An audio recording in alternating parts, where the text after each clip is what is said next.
Malcolm. Why did you do that? Did you know that the honeybee plays a vital role in our ecosystem, and without them the world will never be the same? Now I know what you're going to say. It was just one bee. Oh, but it is not, Malcolm. It is not. You see, not so long ago in the UK, there were over 50 different species of these little guys.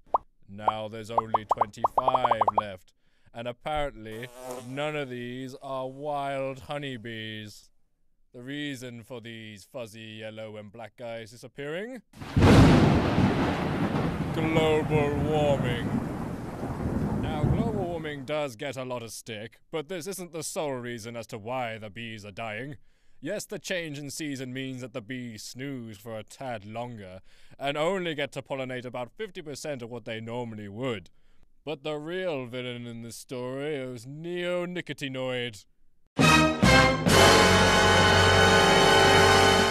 Farmers use this pesticide on crops to stop other insects eating them, but that also means the bees are poisoned.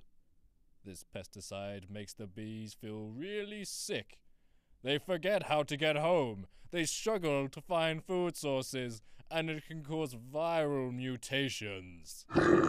Yet, these pesticides are still legal to use.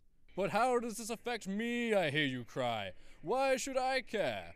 Well, our good old brain box Einstein once predicted that the human race would be extinct after 4 years of the bees' total disappearance. Why? Well, if the bees aren't there to pollinate the plants, flowers, and trees, then they don't grow. And if plants don't grow, then the animals can't eat. And if the animals don't eat, well, they die. And if the animals die, Malcolm, then we can't eat. And if we don't eat, we die. And if we die...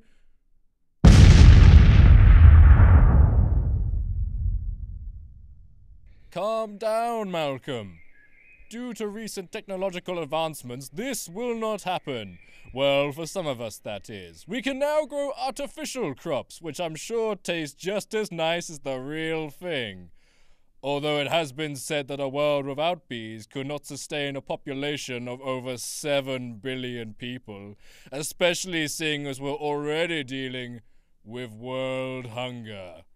A world without bees would mean that we would have to find another way of pollinating 3/4 of the world's food. I suppose we could follow the Chinese and start painting pollen on the crops by hand.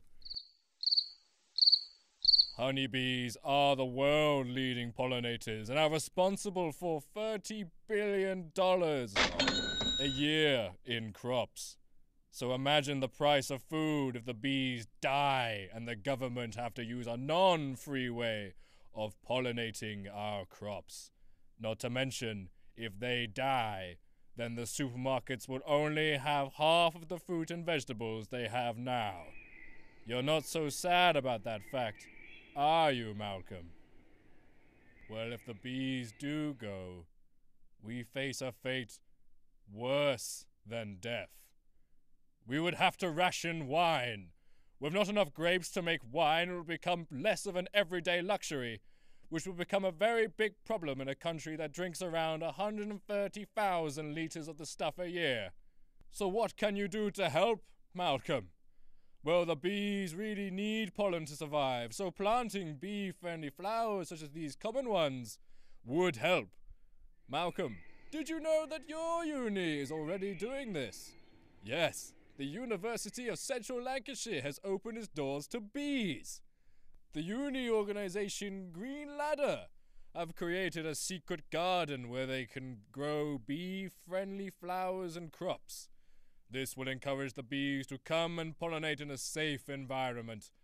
The Green Ladder people are also trying to get their hands on beehives so they can breed and look after the bees. Now, Malcolm, we're not going to ask you to go out and buy your own colony. All we ask of you is that you don't harm any more bees. Try and be as bee-accommodating as possible by planting some friendly flowers and, of course, spread the word. A lot of people like yourself don't realize how serious this situation is, but the first step to helping is being made aware of the problem, and then you can be helpful.